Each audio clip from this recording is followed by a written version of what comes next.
রমাদানকে অর্থবহভাবে কাটাবার জন্য একটা সুন্দর পরিকল্পনা দিবেন প্লিজ।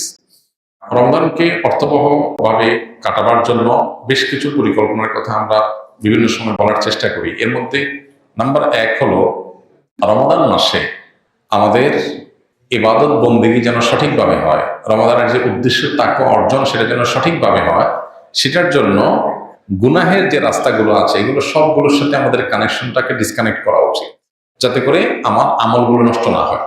যেমন আমরা ফেসবুক, ইউটিউব, সোশ্যাল মিডিয়া আসক্তি আছে, এখানে ভালো জিনিস দেখতে গিয়ে খারাপ জিনিস দেখা হয়, তাহলে এই অ্যাপ ডিলিট করে দেন রমজান উপলক্ষে। 1 মাসের জন্য দূরে থাকেন, দেখবেন আপনার ইবাদত এবং ভালো কাজের পরিবেশ মনোজগতে তৈরি হয়েছে। দ্বিতীয়ত, কখন কোন আমলটা করবেন এটার জন্য একটা প্ল্যান, একটা শিডিউল আপনি ফিক্স করে ফেলেন। আমি দিনের এই সময়টাতে এই কাজটা করবো, ওই সময়টা এই কাজটা করবো, বাস ফিক্স। এটা আমি ব্যতিক্রম যেন না হয় সেটা খেয়াল রাখবো। তৃতীয়ত, রমাদানের সঠিক পরিকল্পনা অংশ হিসাবে বিগত রমাদানগুলোতে আমার কি কি কারণে আমল ইবাদত হয়নি, কোন কোন ব্যস্ততা, কোন কোন ঝামেলার কারণে করতে চাইও হয়নি, সেগুলো চিহ্নিত করে এই রমজানের জন্য না হয় সেটার জন্য প্ল্যান করেন। শেষ 10 দিন যদি আপনি এতেকাফে বসার সিদ্ধান্ত নিতে পারেন, আগে সব কাজ কাম ঝামেলা সেরে 10 দিন এতেকাফে বসেন, তো অটোমেটিক আপনার রমজান দেখবেন অর্থবহ অনেক ইজি হয়ে গেছে। কারণ মসজিদে বসে আপনি 10 দিন ইবাদত করবেন, সুযোগ তৈরি হবে, বাইরের সাথে ডিসকানেক্টেড হয়ে যাবেন। আমি একজন আলিয়া মাদ্রাসার শিক্ষার্থী। কিছুদিন আগে আমি একটি মেয়ের সাথে অবৈধ সম্পর্কে লিপ্ত হই। পরবর্তীতে আমার ছাত্রাবাসের একজন শিক্ষকের মুখে অবৈধ সম্পর্কের ভয়াবহতা সম্পর্কে জানতে পেরে আমি সম্পর্ক ছিন্ন করার সিদ্ধান্ত নিই। তবে মেয়েটি আমাকে জানায় যে আমি যদি তার সাথে যোগাযোগ বন্ধ করি তাহলে সে নিজের ক্ষতি করে ফেলবে। এমন অবস্থা আমার করণীয় কি? প্রথম কথা হলো যে হারাম কোনো কাজ থেকে কেউ যদি ফিরে আসার সিদ্ধান্ত গ্রহণ করে তাহলে সেক্ষেত্রে বিভিন্ন বাধা আসবে, এই বাধাগুলো তাকে দূর করার চেষ্টা করতে হবে। এখানে যে বাধার কথা আপনি বলেছেন যে মেয়ে নিজের ক্ষতি করবে, মানে আত্মহত্যা করবে বা এই টাইপের কিছু সে ইঙ্গিত করেছে, তো প্রথমত আপনার কাজ হলো তাকে বোঝানো, যতটা হৃদয়ের আকুতি দিয়ে আল্লাহর ভয় যেটা আপনার মধ্যে জাগ্রত হয়েছে সেটা তার মধ্যে জাগিয়ে তুলতে পারেন সেই চেষ্টাটা আপনি করবেন। এবং এই দূরত্বটা যে আল্লাহর খাতিরে, এটা যে কোনো ছল ছাতুরি বা ছলনা থেকে না, সেটি আপনি নিশ্চিত করবার চেষ্টা করবেন, তাকে আশ্বস্ত করার চেষ্টা করবেন।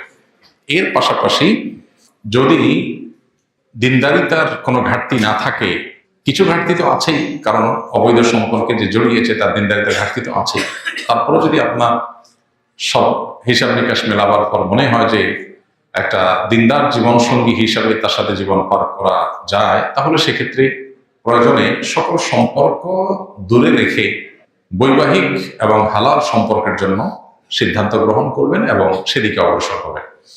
অবৈধ সম্পর্ক, হারাম সম্পর্ক, এটা শুধুমাত্র একটা গুনাহের বিষয় না।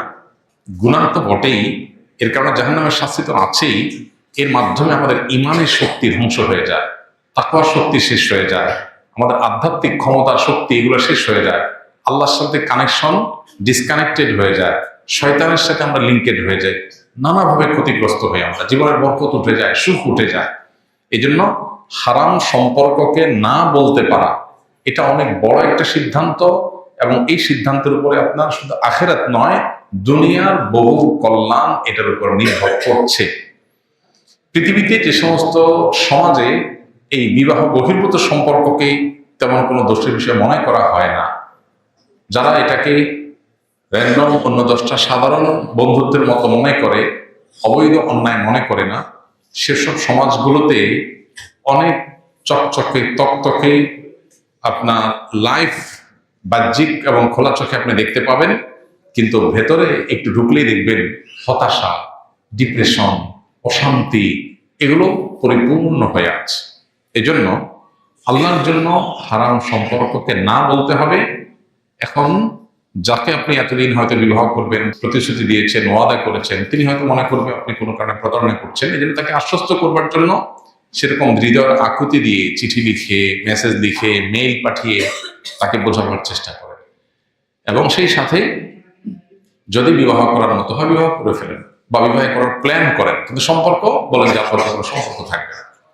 এবং এরপরও যদি আল্লাহ না করুক সে ভুল কিছু করে, তাহলে সেটার জন্য আপনি হারাম সম্পর্ক কন্টিনিউ করে যেতে বাধ্য নন। কেউ যদি ভুল কিছু করবে সে ভয় দেখায়, বেশিরভাগ ক্ষেত্রে ভয়গুলো ভয় পর্যন্তই থাকে। তারপরেও আল্লাহর অবাধ্য হওয়ার কোনো সুযোগ নাই কোনো মানুষের দিকে তাকিয়ে। বিধায় এই জিনিসটাকে খুব শক্ত হাতে যেমন ডিল করতে হবে, ঠিক একইভাবে খুবই সচেতনতার সাথে ডিল করতে হবে, যাতে করে সাপ মরে লাঠিও না ভাঙে। আল্লাহ অবাধ্যতা থেকেও আমি সরে আসতে পারি, আবার যেন কোনো অনাকাঙ্ক্ষিত কিছু না হয়। যদি আমি দুইটাকে একসাথে কম্বাইন করে বা আপনার দুইটাকে একসাথে আমার কনসিডারেশনে এনে আমি করতে না পারি, তাহলে আমি কনসিডার করবো আল্লাহর বিধান। সো আল্লাহর বিধান রক্ষা করতে গিয়ে যদি কোনো মূল্য দিতে হয়, আমি প্রস্তুত, এতটুকু থাকতে হবে। এটাই হল তাকওয়ার দাবি।